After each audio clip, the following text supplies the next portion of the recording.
Assalamualaikum warahmatullahi wabarakatuh.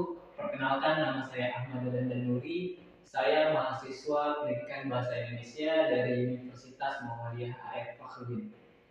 Di sini saya akan membuat tugas pembelajaran mengenai SPOK. Hari ini kita akan belajar struktur kalimat dalam bahasa Indonesia. Nah, dalam kalimat pasti ada 4 elemen ini, yaitu SPOK. Apa sih SPOK itu? Nah, SPOK itu kepanjangan dari S sebagai subjek, P sebagai predikat, O sebagai objek, dan K sebagai keterangan. Oke, mari kita bahas satu-satu. Nah, sekarang kita mulai dari kata subjek. Apa sih subjek itu?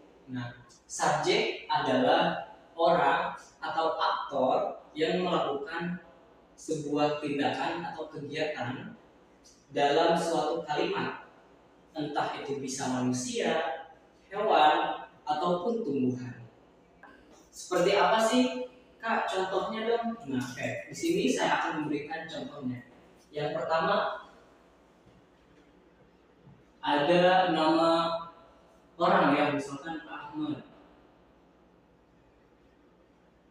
Yang kedua, ada nama hewan, contohnya singa. Yang ketiga, ada nama tumbuhan, contohnya anggrek, bunga anggrek.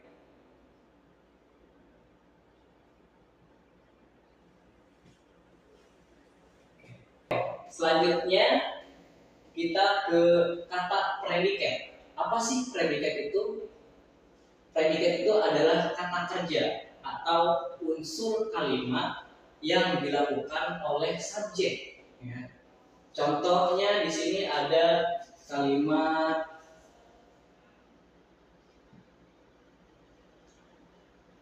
membaca. Selanjutnya ada kalimat memangsa. Selanjutnya ada kalimat menyiram.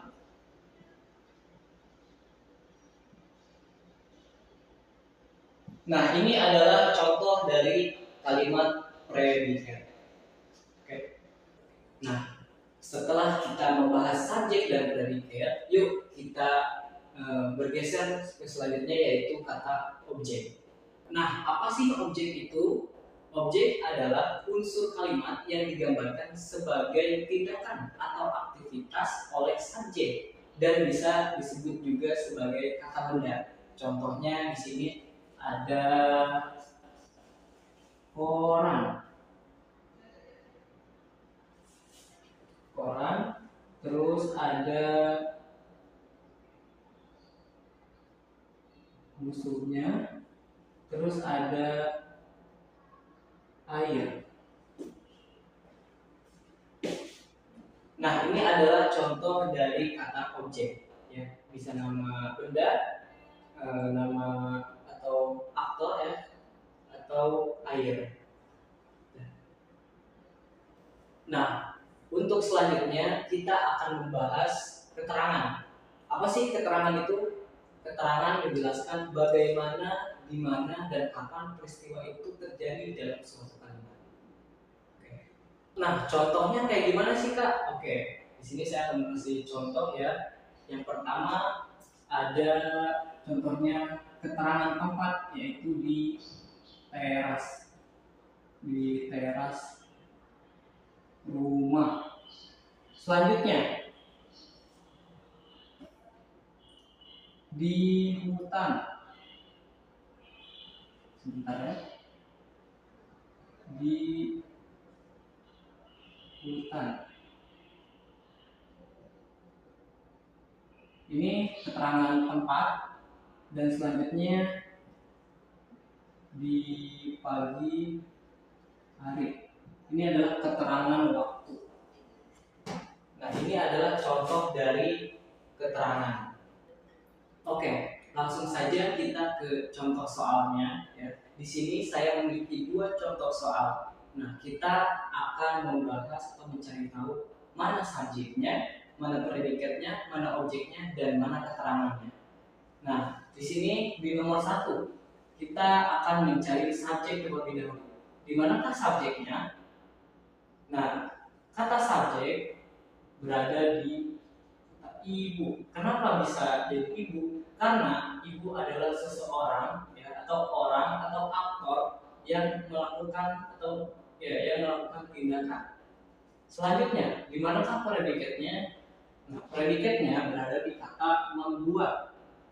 Kenapa bisa? Karena membuat adalah kata kerja, hal yang kita lakukan atau hal yang si subjek lakukan. Selanjutnya ada kata objeknya. Nah, kata objeknya berada di kalimat kue. Kenapa ada di kalimat kue? Karena kue ini adalah sebuah benda atau makanan ya, objek yang dibuat oleh si subjek tersebut. Oke, selanjutnya keterangannya. Nah, ya keterangannya berada di dapur. Kenapa bisa jadi keterangan? Karena di dapur merupakan keterangan tempat. Dapur merupakan tempat. Jadi termasuk ke dalam keterangan tempat. Oke, selanjutnya ke nomor 2. Kita tentukan subjeknya. Subjeknya berada di kata Ahmad.